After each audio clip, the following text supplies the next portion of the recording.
yo te pregunto... Para efectos de registro, por favor, regálame tu nombre y representación. Alejandra Tello Alejandra Mendoza, soy profesora investigadora de la Escuela Judicial Electoral del Tribunal Electoral del Poder Judicial de la Federación. Oye, Alejandra... Es una etapa electoral pues compleja, es una elección muy compleja la de 2024, sobre todo para Chiapas, que se eligen los 3 niveles de gobierno. ¿Qué podemos hacer como medios de comunicación pues, para evitar incurrir en ciertas fallas y qué se les sugiere a los usuarios desde la Escuela Electoral? Es una muy importante pregunta porque los medios de comunicación justamente llevan a la ciudadanía los temas más relevantes de los procesos electorales. Creo que es bien importante esa labor editorial que hacen los medios, porque hoy en día con las redes sociales hay mucha desinformación, mucha noticia falsa, entonces creo que los medios tienen una labor muy importante para justamente realizar el fact-checking, que le llaman, y llevar la información lo más certera, lo más real, lo más genuina a la ciudadanía. El hecho de que ustedes transmitan información plural y tal como está sucediendo, posibilita que los ciudadanos puedan justamente formarse una opinión libre de las diferentes opciones políticas. Entonces, un llamado justamente a la ética periodística, a no caer justamente en la manipulación desde un medio de comunicación, que sería lo peor, el peor escenario. Mencionaste algo del civismo, de que como ciudadanos necesitamos, porque independientemente de los medios de comunicación, las personas también replicamos información como usuarios. ¿Qué se necesita ahí? Ahí justamente se necesita alfabetización digital. Hoy en día muchas veces compartimos todo lo que nos llega, desde los chats de WhatsApp de las tías, de los tíos. Hay muchas cadenas de noticias falsas. Necesitamos empezar a dudar, ¿no? Desde un pensamiento crítico. Hay pasos para aprender a distinguir qué es real y qué no es real.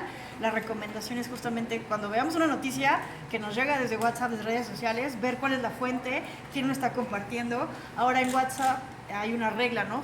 Cuando se reenvía muchas veces se indica, ¿no? Es reenviado muchas veces. Eso nos puede dar una señal de que esa información puede ser maliciosa, puede ser falsa o puede tener esa intención de ser viralizada. Entonces hay que cuestionarnos. Entonces, bueno, aunque también hay que decir que el ciudadano también tiene cierta desconfianza en los medios de comunicación. Entonces creo que es bien importante ganarse la confianza de la ciudadanía, pues no mintiendo de los medios. Pero sí, hay mucho trabajo que hacer para ser un ciudadano ético y crítico. ¿Has observado si las redes sociales también se han utilizado como un mecanismo propiamente de denostación electoral o política? Sí. Esto es muy grave. La violencia digital es un tema muy preocupante. El INEGI tiene un módulo de ciberacoso y vemos que tanto hombres como mujeres sufren acoso, pero hay un estudio bien interesante, hay 2 estudios bien importantes. Un estudio de Luchadoras MX, que es una asociación que lucha por una feminista, un internet feminista, y ellas nos reportan, hicieron un monitoreo de las redes sociales y de los medios de comunicación en 2018 y dieron cuenta de 13 formas de agresión que sufrieron las mujeres candidatas en ese año en varias entidades federativas. Y hay otro estudio bien interesante que hizo el PNUD sobre Facebook, sobre las elecciones en 2021, y se monitorearon las campañas de las gobernadoras mujeres. Y notaron que hay un sesgo bien relevante. Si bien todos los políticos cuando suben contenido tienen comentarios negativos, los comentarios negativos hacia las mujeres son desproporcionados, son denigrantes, tienen que ver con el cuerpo de las mujeres, con su sexualidad. Y hay un sesgo bien importante, los candidatos hombres tienen más likes que las candidatas mujeres. Eso por un lado, es lo orgánico. Pero por otro lado hay lo que se llama el sicariato digital. Y eso es bien preocupante, porque hay personas que tienen granjas de trolls, de bots, que cuando quieren atacar la agenda o un discurso, se lanzan con esos trolls y esos bots. Aquí me parece bien relevante el ejemplo de Puebla. Puebla está legislando justamente para sancionar el sicariato digital. Creo que hay que hablar mucho más de eso. Ya tenemos en marcha el proceso electoral 2024 en Chiapas, 2023-2024 en México, pero ya no se pudo reformar, por supuesto, el marco jurídico electoral, pero dices que urge reformarlo. ¿Por qué? En mi opinión, es una opinión de una servidora, nuestro modelo electoral, nuestra ley electoral es algo barroca, creo que está sobreregulada. Tantas reglas llevan a la confusión, que sí podemos ver que no. Y además hay una falta de ética por los actores políticos que no cumplen todas las reglas del juego, que buscan el hueco en la ley. El modelo de comunicación político está rebasado, como les mencionaba en el curso, no tenemos reglas sobre redes sociales, seguimos pensando, todo está regulado con base en radio y televisión, cuando las redes sociales tienen un papel bien importante, entonces necesitamos revisarlo todo, o sea, de verdad. También me parece que algunas reglas son excesivas en términos, por ejemplo, de si pueden las personas que son políticas hablar o no en mítines políticos. Yo no comparto ese criterio, por ejemplo. Hay varias reglas que tenemos que revisar urgentemente, pero bueno, ahora no podemos cambiarlas, tendrá que ser para el futuro. ¿Cuáles son los casos más emblemáticos en cuanto a sanciones a los medios de comunicación? Casos más emblemáticos en cuanto a sanciones a medios de comunicación. Híjole, me agarré el curva, no recuerdo ahora uno. Como que tengo los casos más emblemáticos a partidos políticos, ¿no? Estas sanciones al Partido Verde, no sé, no ubico, pero obviamente Pero sí hay sanciones, hay casos graves, ¿no? Sí, se ha sancionado a las diferentes televisoras. Una cuestión que se ha dado muy recurrente desde esa reforma de 2007 es la simulación, es justamente utilizar espacios que aparentemente son informativos para posicionar a ciertas personas. Entonces, no recuerdo ahorita como un caso así claro, pero obviamente se ha sancionado a todas las televisoras, bueno, a las televisoras que han incurrido en violaciones a la normativa electoral. Perdóname que no recuerdo un caso ahora. Oiga, su opinión respecto a la posible incursión del crimen organizado en temas electorales en el país. Bueno, Chiapas ya está siendo invadido también por todos los grupos delincuenciales. Sí, eso es sumamente preocupante.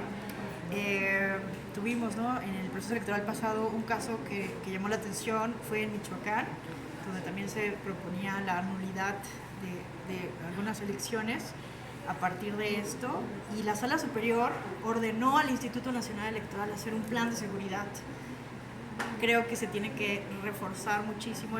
Obviamente el INE está trabajando en hacer cumplimiento a esa sentencia, pero se pueden hacer tomar diferentes medidas. Estamos todavía a buen tiempo para tomar medidas. Se puede hacer voto adelantado, se puede hacer diferentes cuestiones justamente para evitar que la violencia sea un factor determinante en elecciones. Creo que urge justamente revisar esos planes de seguridad que hagan las autoridades locales en colaboración con las instituciones de seguridad pública de todo el Estado mexicano. Oiga, qué llamado, finalmente ya llevamos 18 días del proceso electoral local y ya hay 20 quejas por violencia política en razón de género, una cifra alarmante, para que se garantice tanto a las precandidatas, a las candidatas y ya cuando sean electas, ¿no?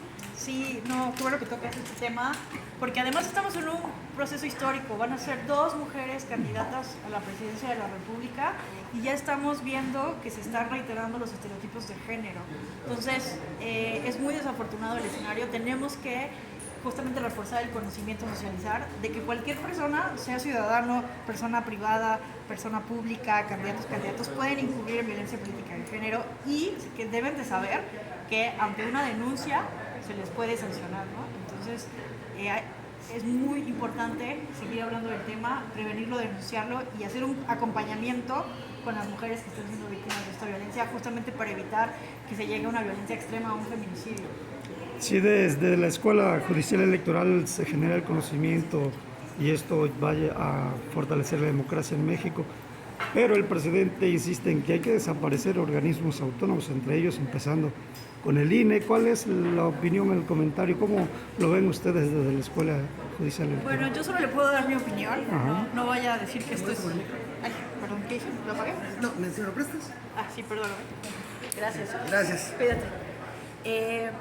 Esto no es una opinión de una servidora, nada de la Escuela Judicial Electoral, pero yo evidentemente no comparto esa visión de que tuvieran que eliminarse las autoridades electorales. Creo que ese tipo de visiones dejan fuera la historia que hemos tenido en nuestro sistema electoral. Nos ha sido bien complejo garantizar elecciones libres, auténticas, como hoy las tenemos, que exista alternancia en todo el país. Ha sido muy costoso, un proceso muy arduo construir las instituciones que tenemos, instituciones que además son reconocidas a nivel internacional. Obviamente hay que revisar qué podemos mejorar, cómo trabajar mejor desde las autoridades electorales, pero no podemos desmantelar a las instituciones que nos han garantizado la alternancia política en todo el país. ¿Me recuerda cómo se llama el libro? Redes sociales políticas. ¿Quién es el autor? Uno que lo